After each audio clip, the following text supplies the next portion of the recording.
తమిళనాడు మాజీ ముఖ్యమంత్రి స్టాలిన్ కొడుకు ఉదయనిధి స్టాలిన్ కొంచెం నోరు మూసుకొని ఉంటే బాగుంటుంది. సీఎం విజయ్ని ప్రజలు ఎన్నుకున్నారు. ఎలక్షన్ల వరకు రోజు మోదీ, అమిత్ షా, బీజేపీని తిట్టిన వారు తండ్రి కొడుకులు విజయ్ని గవర్నమెంట్ ఫార్మ్ చేయకుండా శత్రువులైన బీజేపీతో చేతులు కలిపి తమిళనాడుని సర్వనాశనం చేయడానికి పూనుకున్నారు.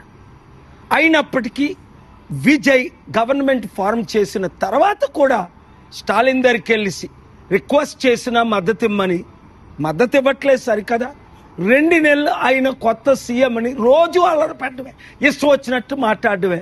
విజయ్, ప్రజలు నీతో ఉన్నారు, దేవుడు నీతో ఉన్నాడు, రా Washington DC September 24 global peace సమిట్కి తమిళనాడుని అభివృద్ధి చేద్దాం.